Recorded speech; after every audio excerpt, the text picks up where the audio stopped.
Now we know that when particle is performing SHM, उसका displacement होता है under the action of restoring force. तो this is an indication of work done and we know that कि system has potential energy. Elastic energy in case of spring, gravitational energy in case of a pendulum and magnetic energy in case of a magnet.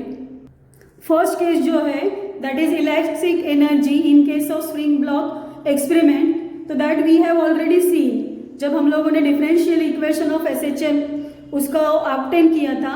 Eight that time we have seen that example and this other two for pendulum and magnet we are going to see it in next lecture. तो we know that कि system has potential energy और particle का displacement हो रहा है तो kinetic energy is also possessed by it. And you very well know that कि total energy of the particle is always equal to the sum of kinetic energy and potential energy. Now we are going to obtain an expression for energy of a particle performing linear SHM. But before that we will obtain its kinetic energy and potential energy.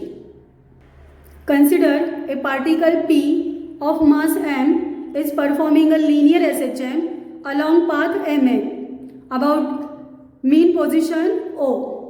At any time interval t, let x be the displacement of particle from the mean position and capital A is the amplitude of SHM.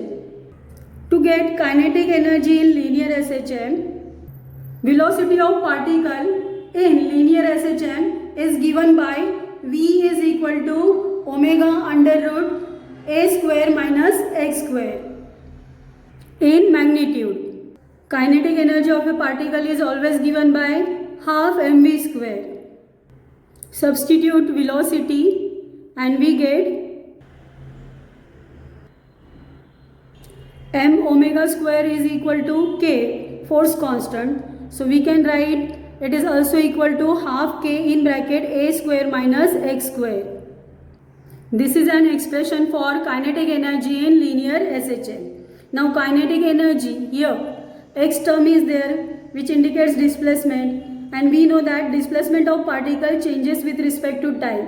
So we can say that kinetic energy also varies with respect to time. Now to obtain potential energy in linear SHM, the restoring force acting on the particle is given by F is equal to minus kx where k is force constant and we know that direction of force and displacement are always opposite. Displacement is directed away from the mean position where force is always directed towards the mean position. Now particle is further displaced by very small displacement dx against this restoring force F. Then external work is done and this work done is given by work done is equal to force into displacement. So we get dw is equal to F into minus dx.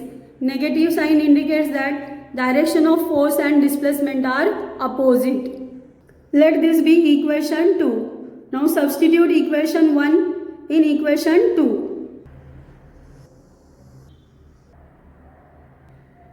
Therefore, total work done on the particle to displace it from O to P is given by W is equal to integration of dW where value of displacement is from 0 to x. Substitute value of dW. K constant we can write out of integration sign. Apply formula of integration and we get work done is equal to half k x square. But k is equal to m omega square. So it is also equal to half m omega square x square. Now work done is always stored in the form of potential energy. So this work done is nothing but potential energy of particle performing linear SHM.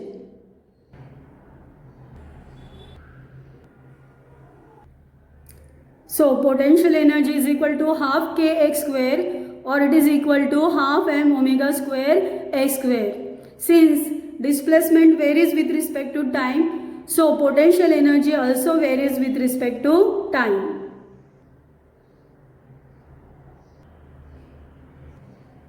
Therefore, total energy of a particle performing linear SHM is the sum of kinetic energy and potential energy.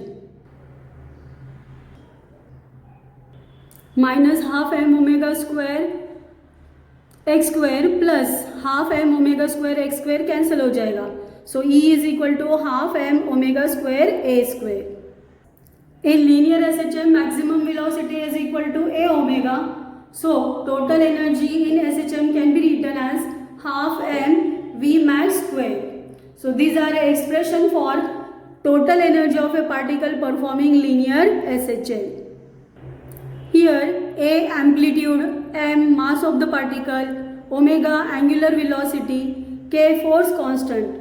All these values are constant. Therefore, total energy of the particle at any position in SHM is constant. And we can also say that it is independent of displacement x and time t. Now note, E is equal to half m omega square a square. Substitute value of 2 pi n for omega and we get E is equal to 2m pi square n square a square. But we also know that t is equal to 1 upon n or n is equal to 1 upon t. So we can write E is equal to 2m pi square a square upon t square. From this formula we can say that total energy of particle in linear SHM is directly proportional to m, since these values are constant. Here m is mass of the particle. We can also say that total energy in SHM is directly proportional to square of amplitude. Total energy is also directly proportional to the square of frequency. Total energy is inversely proportional to the square of time period of the particle. Since E is also equal to half k a square, so total energy in SHM is also directly proportional to k, that is to force constant.